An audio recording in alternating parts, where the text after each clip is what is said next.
Behind every success story, there is a long line of triumphs and defeats that remain hidden from others. These stories get condensed into journeys that minimize the struggle and wrap up with a happy ending. But we know that's not how life works. That's where From the Ashes with Mark Azoulay comes in. On today's show, you'll hear honest conversations about the challenges that Mark's guest faced and how they overcame adversity. Now, here is your host, Mark Azoulay.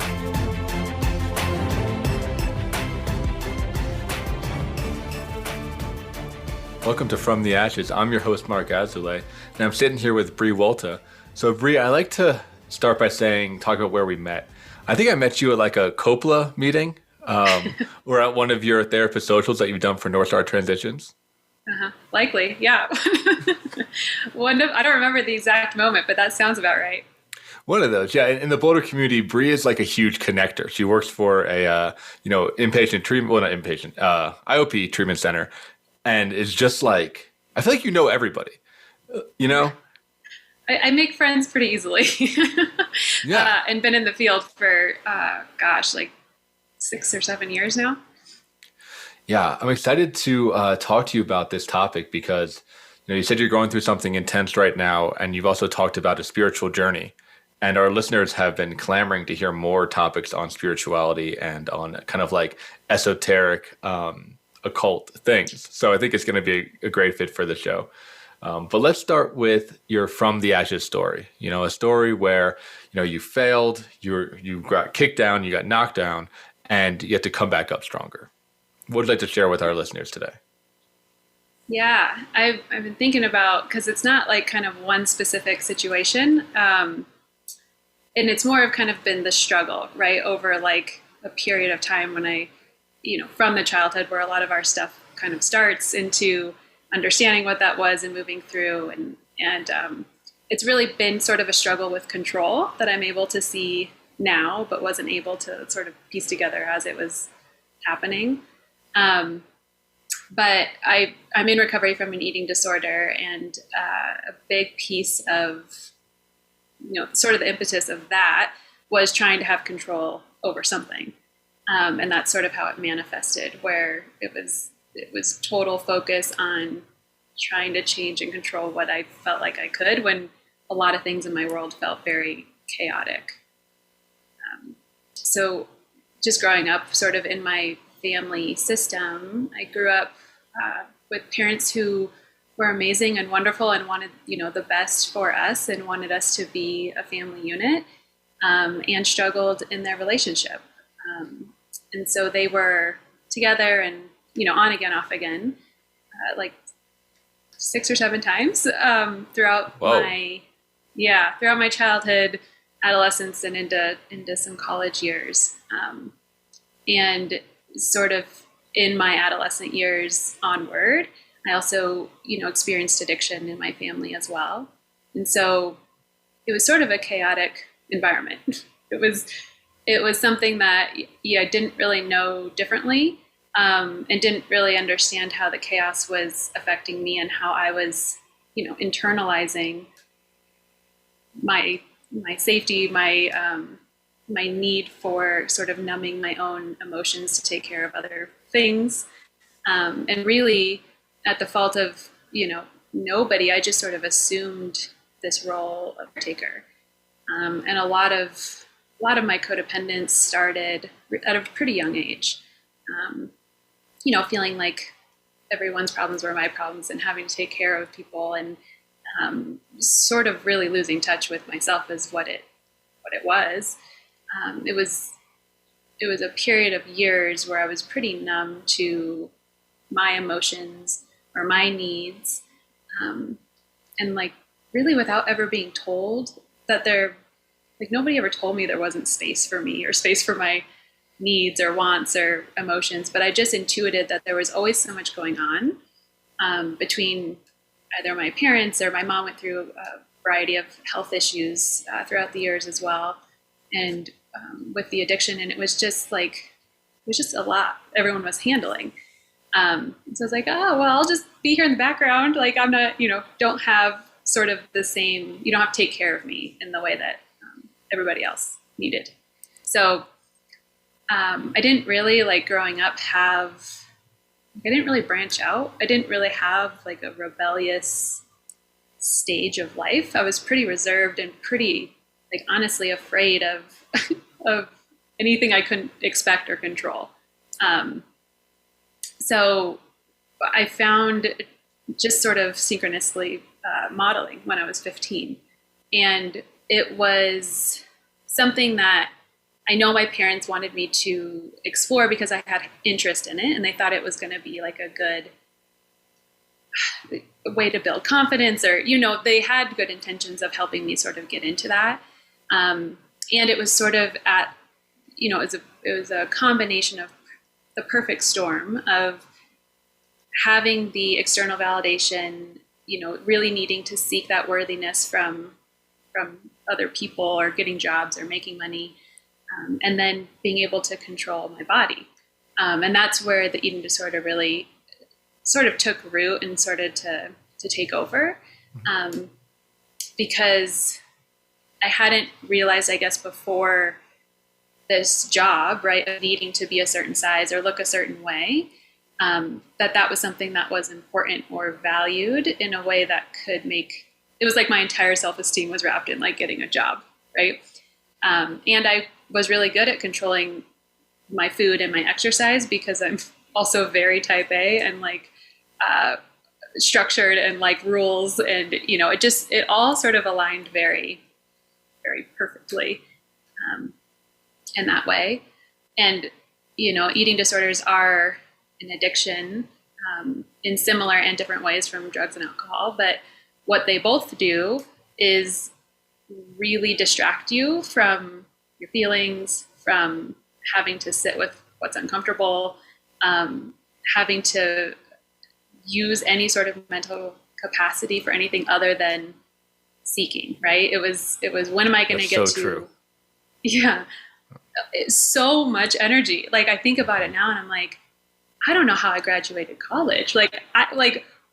And I got really good grades through college too. And I'm like, not only from a physiological level of, like, my brain wasn't probably being fed well, but just the amount of time it took to plan meals or plan, like, outings around the meal or plan the 4 hours of exercise I needed to do or whatever it was just like, it was so much distraction. And I was in such denial of anything. I think because I started modeling at a younger age, I spent a good period of time around other women who were doing the same thing. And not that every one of them had an eating disorder, but there were definitely unhealthy behaviors that were being, sort of bragged about or spread around, or you would learn things from the girls you were with. And, at castings and at jobs, you're around these 6 foot tall, like 120 pound girls. And that's what you're comparing yourself to. Like, it's sort of a skewed measure of reality. It was a very interesting way to be comparing yourself to. And the distraction was great. I mean, I can see it now as a distraction from sort of the childhood things, the family things, going through the relationship with the person who had the addiction. And I was in denial that I even had any trauma in my past. When I graduated college, I moved back down to Denver. I went to college at CSU, and actually I found my therapist sort of as I got into this field at a networking event. And I saw her from across the room, and I was like, I need to know you, like, in a personal, like, I need you in my life. And at the time I was going through this weird breakup with this on again, off again guy in college. And that's what got me into therapy. I was like, maybe she can help me, get over this or whatever. And then I get in there and I start talking about the childhood and everything. I was like, yeah, but it wasn't bad. My parents loved me. I grew up with means, I went to college. It was like, on paper, right, it looked fine. That's and she's so like, common. Yeah. She just looks at me and she was like, that's pretty traumatic. And I was like, no. Like, I was categorizing trauma as like, like PTSD, like being in combat, or like, I think it's a common misconception of people thinking that their experiences aren't as bad, right? Because I didn't see someone die, or I didn't get sexually assaulted, or whatever the category is that you're sort of putting on that. But I was in denial a long time that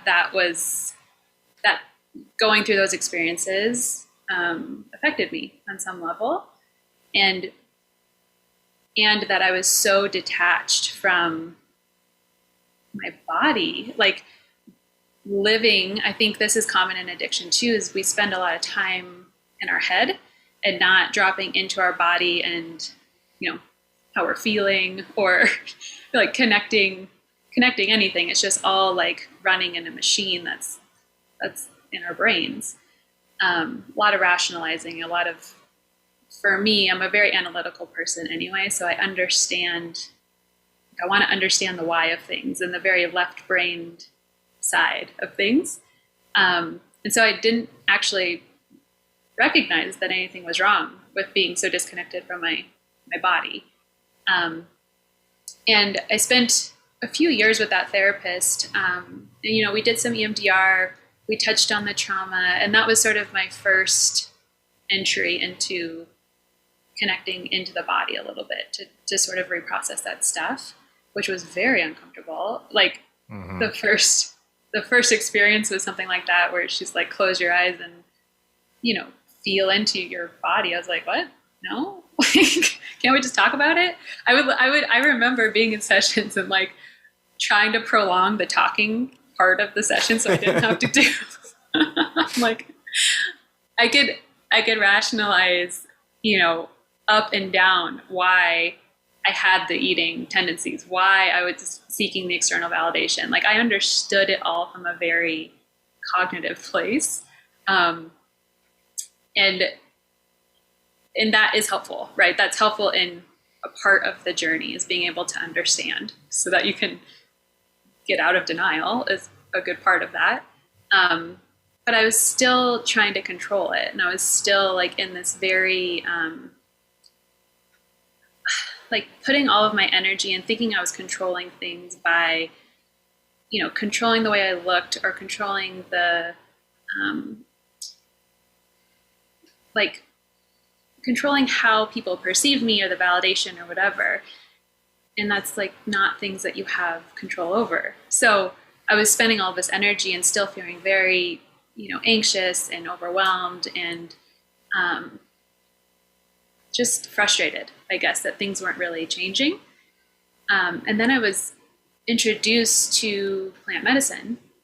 And that experience, working with ayahuasca, was a very humbling experience, because you work in a ceremonious fashion with this plant, and you have to surrender all of your control. Like, you drink it and you're like, I'm on the roller coaster for wherever we're going, and a lot of my experiences were super somatic. So I didn't have necessarily the visuals or get, put into another world. I felt everything in my body, which was so fucking uncomfortable, even more than like the EMDR was. But it was slowly helping me get into this interconnected place, right, of understanding that like the healing needed to come from the mind and the body, and then it incorporated in the spiritual component also. And it really like opened up this whole other world of, oh, you can heal this way too. Like, the talk therapy is important, and this is also important, and like it's sort of a multi-dimensional realm of understanding those things. So that was sort of my journey, in a very brief version, to kind of coming more out of denial and more in touch with my body, and understanding how everything is working together. Yeah, can you tell people a little bit about the history of ayahuasca, where it comes from, what the plant is? I'm sure some people are familiar with it, but I don't know if all of our listeners are. Yeah. So the majority, it's grown in the jungle. So a lot of people are traveling to Peru to do ayahuasca. And the tribes down there that have been working with it, I worked with the Shipibo tribe, and they, have been pouring this medicine for generations. So actually the shamans that we worked with, it was like it was a grandmother, a mother, and her sons that were there working with us. And so it's a very revered and respected plant medicine in that part of the world. And I think it's sort of catching on as this, it's like a hot topic now of what people like on their bucket list type of thing. And it, like, you really have to be very intentionally ready to work with this medicine and work with really reputable sources and shamans and people who know what they're doing, because it can be dangerous if it's given kind of in someone's basement sort of thing. And it's a combination of plants. So there is DMT. I'm forgetting the name of the actual plant now that it's a part of, but it is a psychedelic in that there is DMT in the brew. So what they do is they crush up these vines and they brew it like a tea, and you drink it like a tea. So it's psychoactive and usually works with helping people really expand their conscious awareness. Is sort of the very broad surface level of what it is. Well, as we move into our break, I can't wait to hear more about what your experience was with it. I'd love to hear, what types of things you felt, what kind of insights you took from it. I think it's a wonderful thing to be talking about it. And of course, to educate people around, finding someone who does know what they're talking about, someone that does have a lineage, and really honoring it, because it is incredibly powerful, and can be life-changing, as it sounds like it was for you. So for those of you listening, hang in there. We'll catch you on the other side of the commercial break. We'll hear more about Bre and her ayahuasca journey.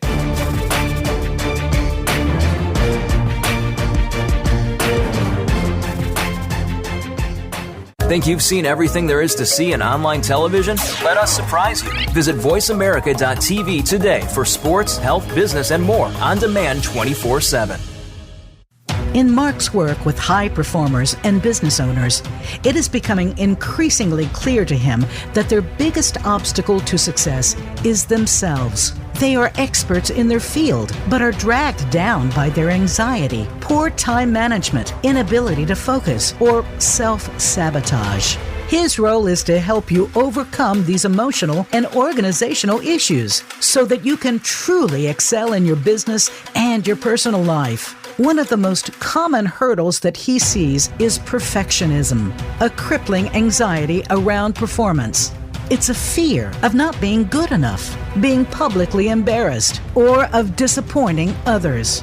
These fears paralyze brilliant people and bring them to their knees. This course will help you to break free from this mental prison and have more agency in your world. In this online course, we will break down the prison of perfectionism so that you can break out of it. For more information and to sign up, visit mark-azulay.teachable.com. That's Mark, MARC-azulay, AZOULAY.teachable.com. Become our friend on Facebook. Post your thoughts about our shows and network on our timeline. Visit facebook.com/Voice America.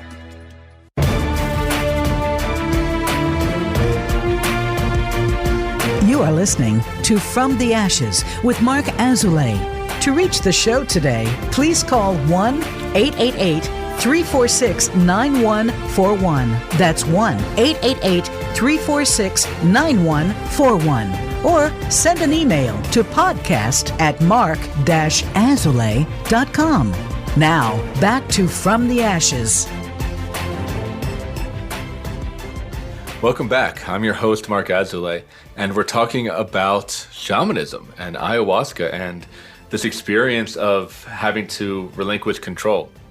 Now, I'll say to you, I think I talked to you about it a little before we prepped for this, and for our listeners, I've never done ayahuasca. But I did do a too much amount of DMT, which I did make in my basement and lost my mind doing. So this is a particular interest that I get the chance to talk with a woman who has done it, quote, like the right way, done it in a way that is actually healing and supportive. And has kind of had that experience. So can you paint a picture for our audience, perhaps what your first experience was like it? What did it feel like? What was the ritual or the ceremony like? Yeah. Tell us about that. Yeah. I also want to preface this story by saying, like, in college, because I had witnessed what addiction did, I didn't do drugs. Like, I had never done a psychedelic. I had never, taken Molly, like anything. And I drank, and that was sort of the extent of what I did. So when I was there and they were like, you have no frame of reference. I was like, no. They're like, you're kind of jumping in the deep end, like without learning to swim. And I'm like, okay, well, I'm here. So I guess we're doing it. So they sort of talk about it as like a grand experience, right? That you're committing to something pretty intentionally when you sign up to do that.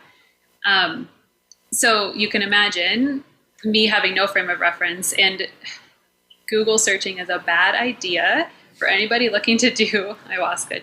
Just don't do it, because you're going to find the worst experiences, or you're going to find the best experiences and then have expectations, and both of them are not serving you. So I went in, of course, with a little bit of fear and some expectations of like wanting these grand visuals, right? Like, this is gonna be fun. Like, I'm gonna see some pretty stuff and, maybe work on some trauma or whatever, but it's gonna be, I don't know. I think I underestimated sort of what it was gonna feel like. And letting go of control was already really hard. So this was the very beginning sort of I had done some therapy around it, but it was still something that I wasn't really ready to let go of. And so you are in a ceremony we had, I want to say there was like 5 shamans. It was a family, it was a whole lineage that were pouring for us. And I was in a group of probably about 10, and we were in a circle kind of on, comfortable mats and, pillows and stuff. And it's really a very internal experience. So you go up and they pray into the medicine, you set your intention, and you drink it, which the first time tastes okay.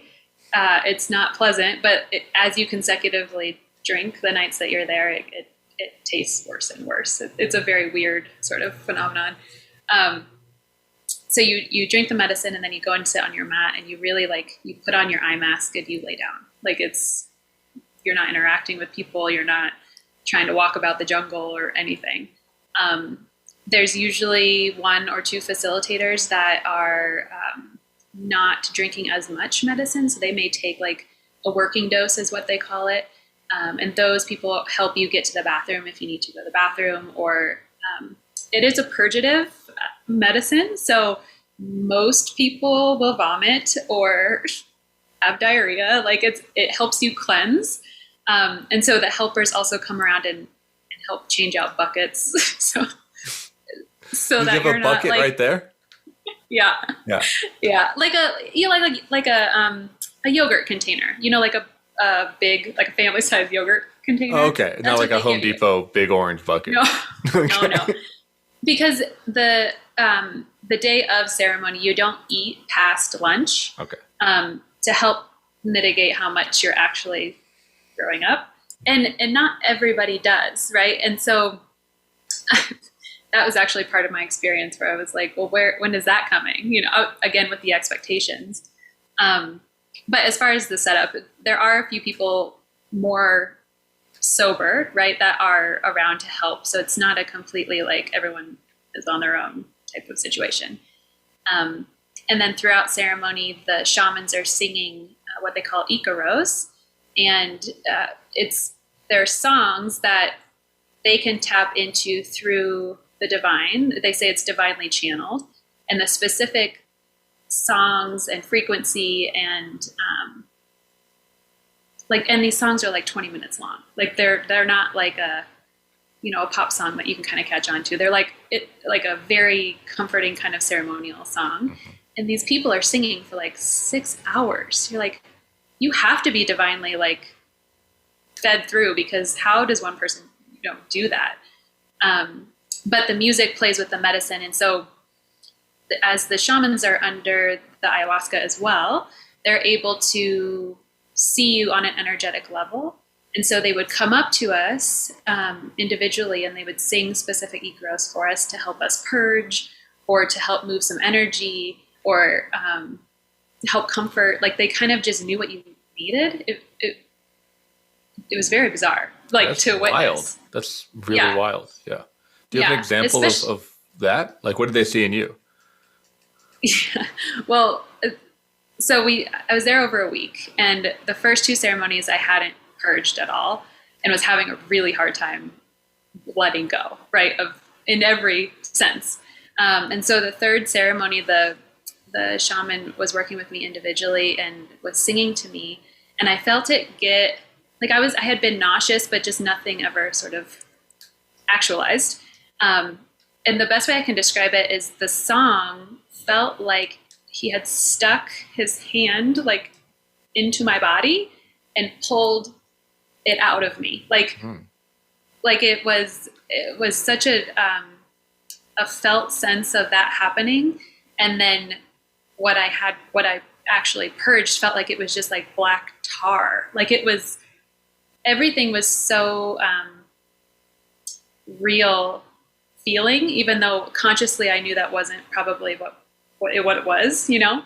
But it wasn't until like he was singing to me, and then as he was singing, it was happening, you know, faster and faster.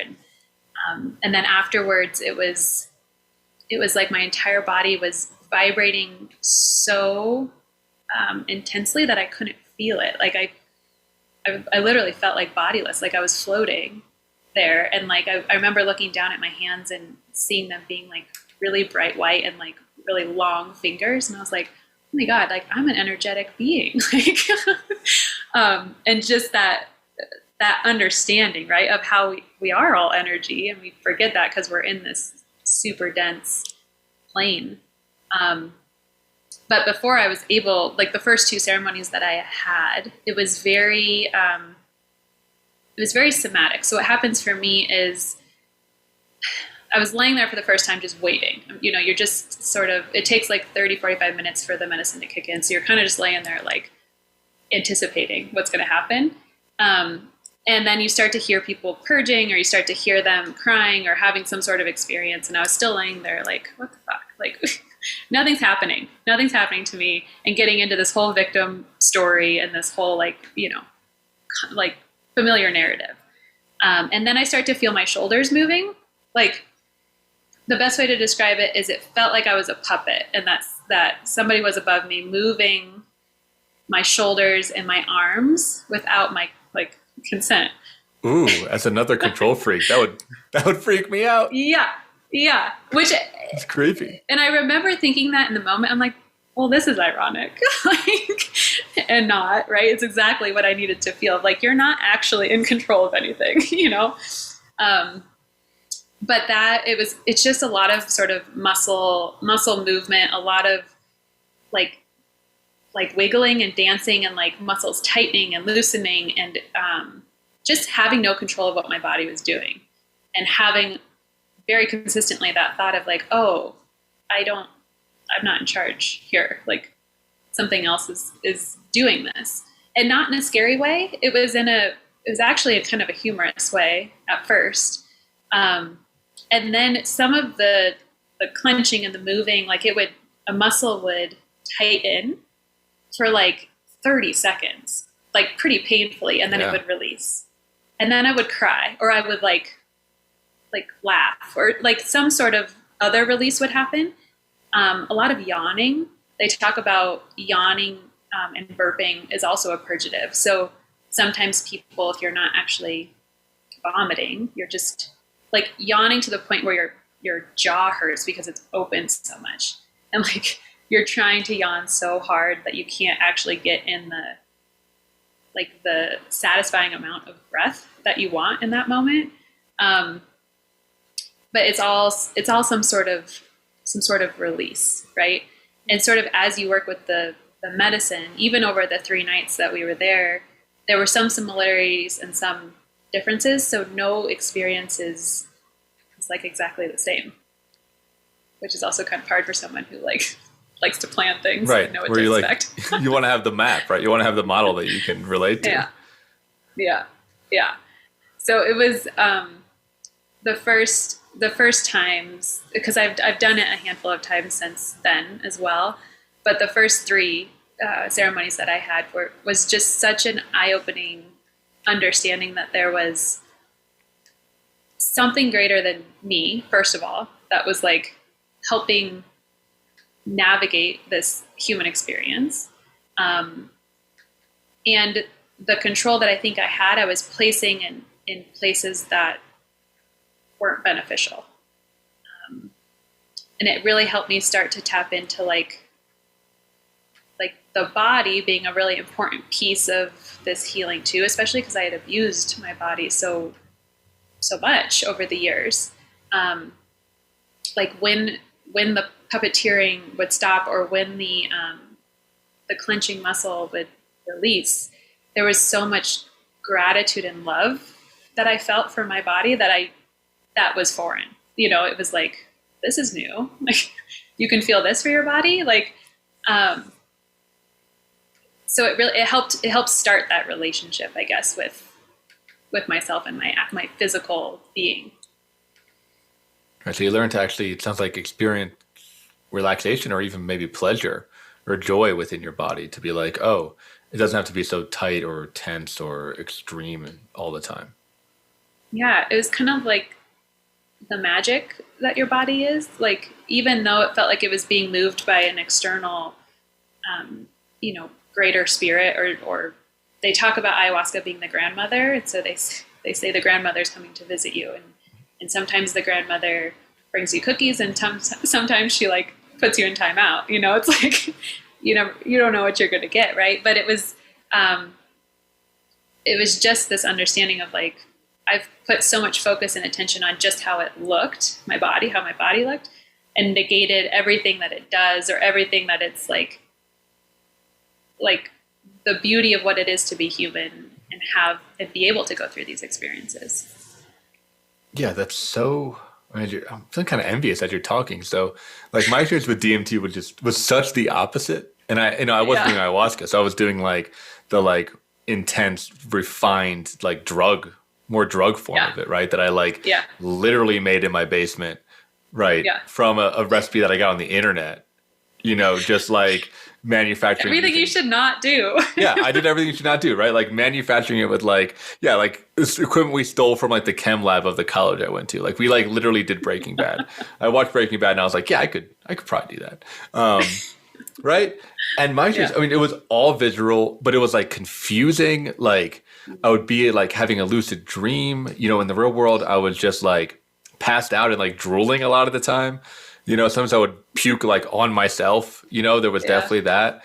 And, but in my mind, I was like flying through the cosmos and like talking to like old gods and like battling with like demons, or like getting like abducted and like ripped apart by like space alligators, right? I mean, it was just so like unbelievably crazy that like I don't think I got any messages from it, right? It just confused the hell out of me, because I was like, is this real? Like what is this? And by and large, my trips were painful or scary or like nauseous, or like there was no love. It was dark. Life was dark. And I was in a dark place in my life too, like, which I think was, certainly amplifying it, but it wasn't a grandmother. Let me put it that way. It felt like I was going to hell.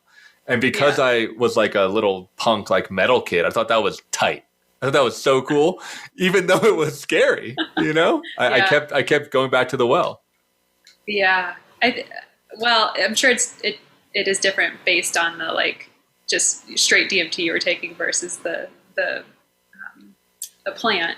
But I think the intention around it also makes a big difference, right? When you're intentionally going to a ceremony to do healing, like you're looking for messages and you're more aware and you're wanting to find the meaning and that sort of thing. And that said, that was just my first time. So since then I have had the dark experiences. I have had the like, crying uncontrollably and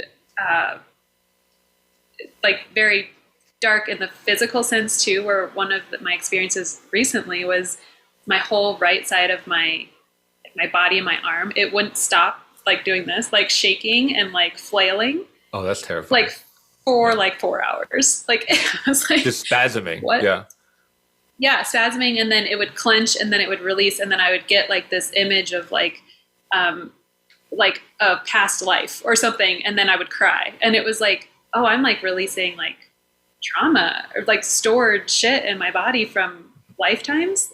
And it's stuff that, like, if you haven't done it and experienced something in that realm, it sounds absurd. And you're like, lifetime, what are you talking about? You like have to you just have to like do it to understand the level of how bizarre it feels and how real it is all at the same time. But yeah, it's not always, butterflies and lovey-dovey feeling. It's often more of it's a very dark feminine medicine. It's a very like, we're going into the shadows for 6 hours, like get ready type right. of. And a lot of people use it to work through trauma or to work through some of the deeper rooted kind of darkness that they carry, because of that. It's less like a, psychedelic, like a Molly trip or something, obviously, where that's like very sort of meant to be lighthearted and done for fun. This is not that. Right. It's like we're going to the shadows and it doesn't matter. Like you said, you're along for the ride, right? Like you're going to see something or you're going to feel something that you've probably spent most of your life trying to avoid. Yeah. And they do often in like retreats, they'll do 3 nights of ceremony and they talk about the arc of experience. So usually your first night is sort of an introduction. She comes in and she sort of does a diagnostic and isn't normally a super intense experience. Not always. The second night usually is the most intense, the most cathartic, the darkest, right? Quote unquote. Not that that's ever bad because it's always what you're supposed to be getting. But the most uncomfortable probably.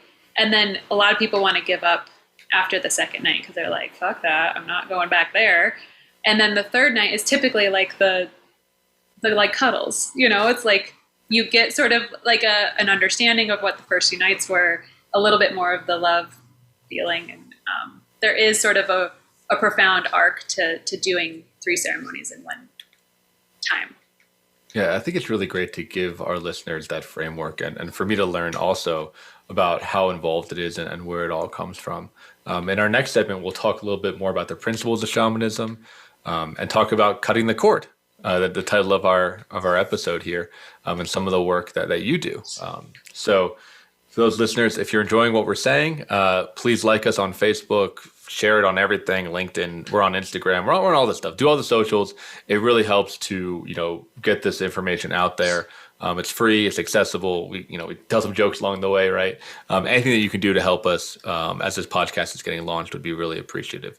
So stay tuned and we'll catch you on the other side of the break.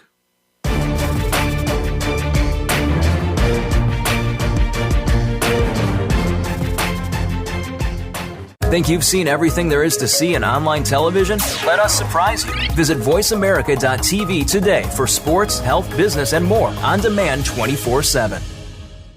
In Mark's work with high performers and business owners, it is becoming increasingly clear to him that their biggest obstacle to success is themselves. They are experts in their field, but are dragged down by their anxiety, poor time management, inability to focus, or self-sabotage.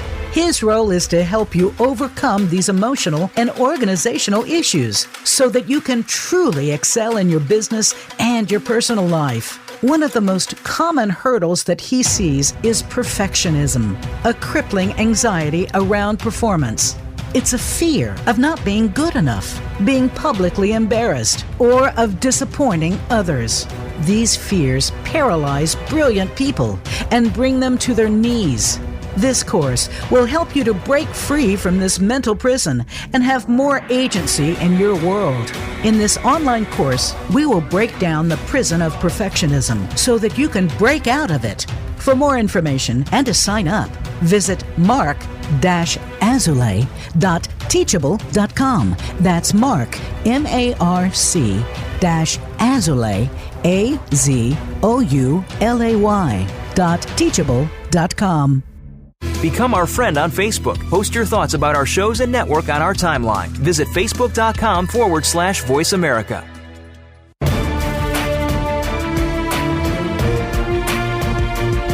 You are listening to From the Ashes with Mark Azulay.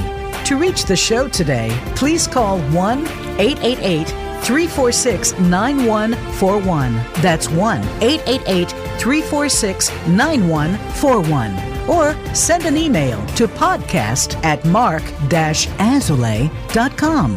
Now, back to From the Ashes.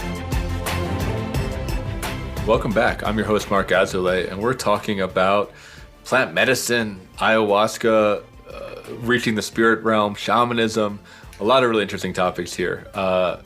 Bre, I would love to learn more about cutting the cord, about some of the ceremony that you do, how you've integrated these experiences into your professional work. Tell listeners about that. Yeah. So through plant medicine, it really sort of opened my eyes to a type of spirituality, right? Like growing up, I just remember going to church and falling asleep, and it was like, oh, we have to, like, it wasn't something that ever resonated in the Western sense of going to church, right? And so I had been missing for such a period of my life, this like connectedness to something greater than myself, or any sort of practices or rituals or anything that sort of like kept you sane, and knowing that you didn't have to control everything. Like there was a higher power. And so the working with ayahuasca and sort of getting more into that realm of things, opened me up to being open, I guess, to taking a course on shamanism and sort of what is this spiritual practice? Because I knew what a shaman was, because the shamans were the ones who were pouring the medicine, right?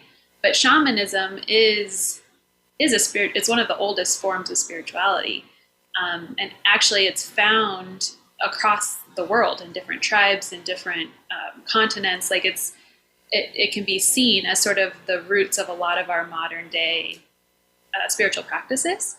And so, really, at the basis of what shamanism is it's understanding and appreciating that everything has consciousness and everything has medicine in it. So nature, like the tree that you see at the morning, like the flower, the bee that flies by, the spider that walks across your floor, like all of them are bringing a message or bringing some sort of, they call it medicine. Like, what is this medicine that I need? Why am I seeing the spider today? Why didn't I see it yesterday? And instead of being afraid of the spider, seeing it as like, oh, this is a divine feminine message. It's a message of creativity and abundance, and things are coming to me, right? Like spiders weave their web and sort of like just wait for their food to come, their nourishment to come. And so they have, I think animal spirits or spirit animals, if people are more familiar with, of like, when you see a eagle or you see a deer, like, what does that mean? Like that comes from shamanism. There's consciousness and meaning in everything.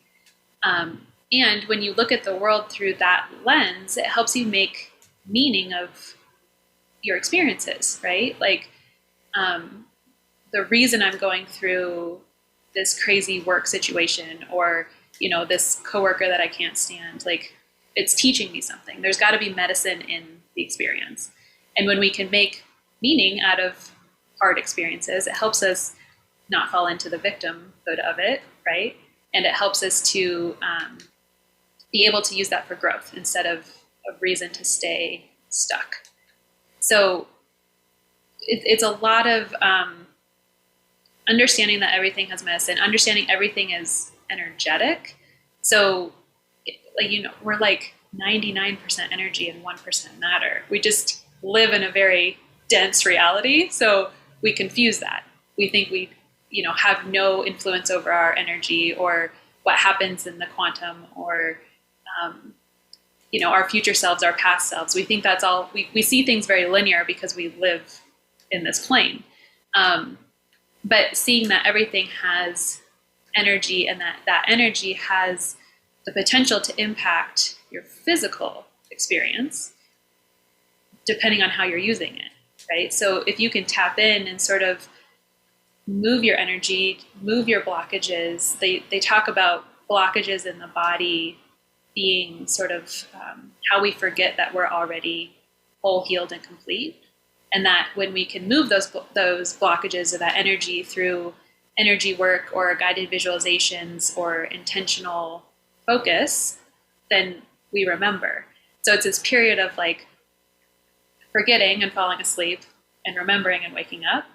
And so as I was going through this shaman course, I had this name come to mind that was Lucid Living.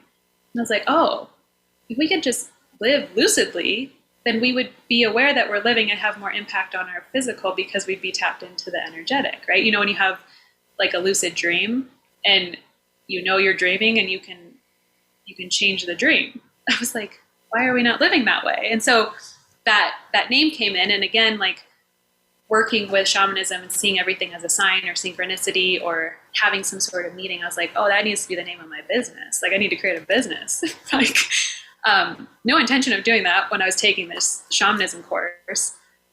I was like, this sounds fun. It was right at the start of COVID. So I was like, I could learn some techniques to help myself. And one of my would be helpful. Yeah.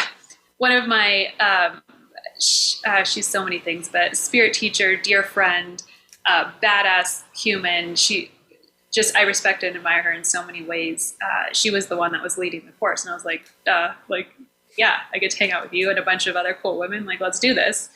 And so that's sort of how I got into the course. And then there were a few of us from the course that asked her, because she's also a shamanic practitioner. She's created a business. She does remote healings virtually. So she's done it. And we're like, well, how do we do what you did? And so she then put together another course of how to create a business doing that. And so we took that. And in the matter of a year, I had created this whole business around how I could help and be of support to people who wanted to clear energy or change their narrative or cut the cords is what it has sort of turned into. So through working with clients, and I have like a 12-week program, and I have other programs where I was working where cord cutting would come in to play on what we were doing. And the feedback that I was getting was like, oh, the cord cutting was one of my favorite sessions. I felt really empowered. I felt like a total detachment. I was able to finally release the pattern or the person or whatever that has been really toxic in my life. I was like, oh, well, I should just do the cord cutting ceremonies as its own offering. So it sort of evolved, a little bit from what the business started out to be. But what I do right now that's bringing me a lot of joy is these cord cutting ceremonies. And the whole basis around it is that we have energetic ties to people, and we also have energetic ties to past versions of ourselves. So, or these past patterns that we cling to, that we know, that's sort of our coping mechanism, right? So in the example of an eating disorder, that could be me in my eating disorder would be a past version of myself that it had kept me tethered a little bit from total growth in the right direction, right? Because I was still leaning a little bit towards this, like, I don't feel 100% worthy. I don't feel like, I can give myself the validation I need. I still need it from being smaller and smaller and smaller, right? And even though those behaviors weren't presenting like they were when I was in full addiction, it was still like tugging, right? It was still a piece of what was there. So if you're able to cut the cord with those patterns, it helps to free you from your past. It helps to release that version of yourself, not from a place of anger or spite or malice or anything. It's just, you no longer need that because you're moving in a direction where you have different coping mechanisms, you have different intentions. And so it frees your energy to not be sort of leaking into that past version of yourself so that you can be totally shored up to move in the direction that you want to move in. So I can see how that's informed by the ayahuasca, right? About the purgative aspect of that. Yeah, you have to let go in order to receive something new, right? And we forget that energetically that has to happen too. So you have to make space.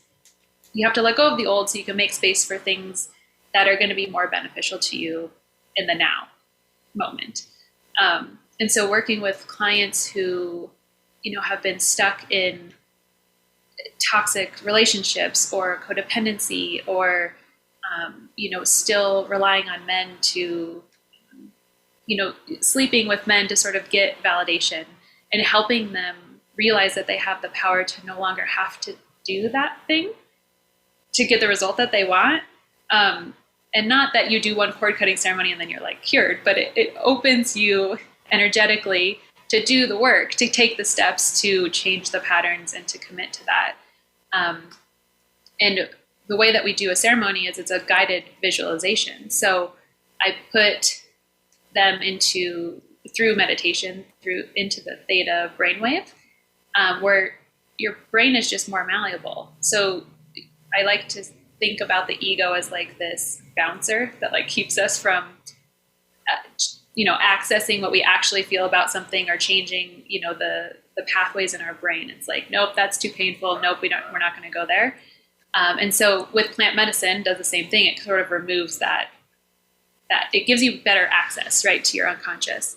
And so with the guided visualization, we get into that brain state and you make these intentions and you make these empowered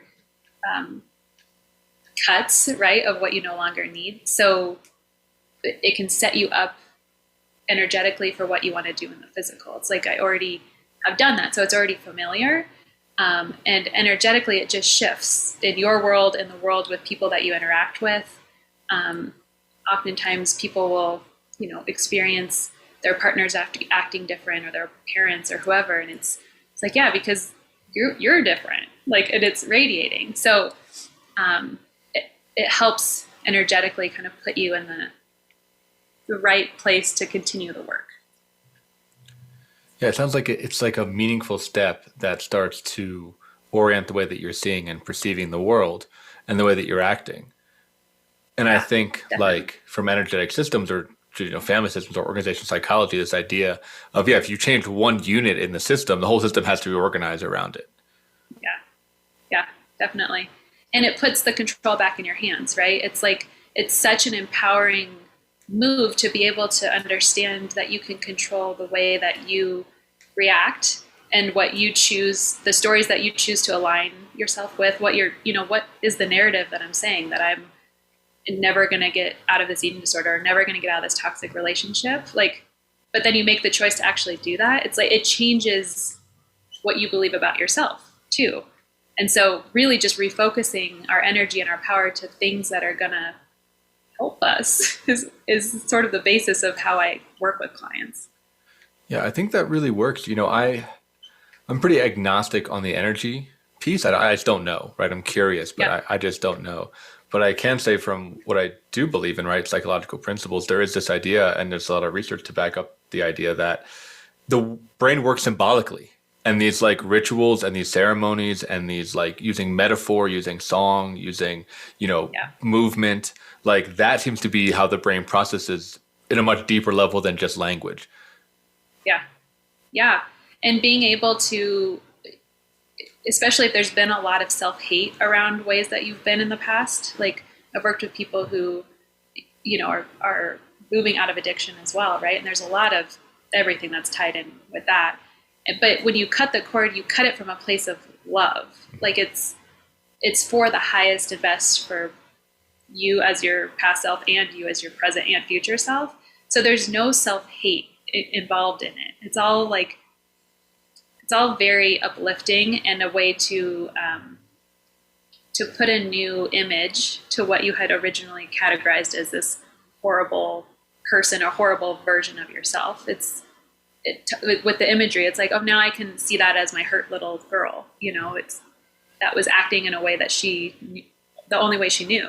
And there's a lot of understanding. There's a lot of forgiveness in it as well.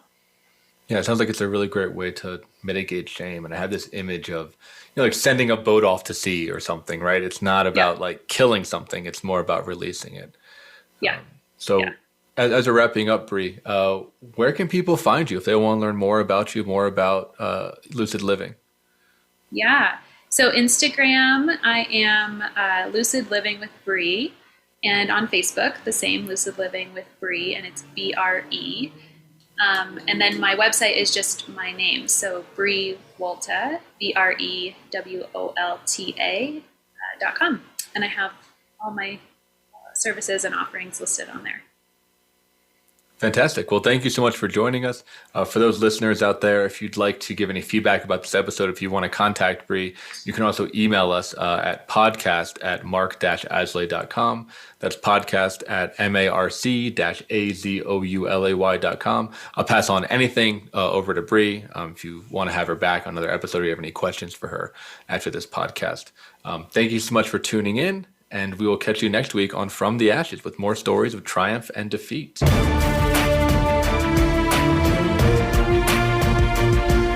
Thank you for joining host Marc Azoulay on From the Ashes. Be sure to tune in again live next Friday at 2 p.m. Eastern Time and 11 a.m. Pacific Time on the Voice America Empowerment Channel, or subscribe on your favorite podcast platform. Meet triumph and defeat and treat those two imposters the same.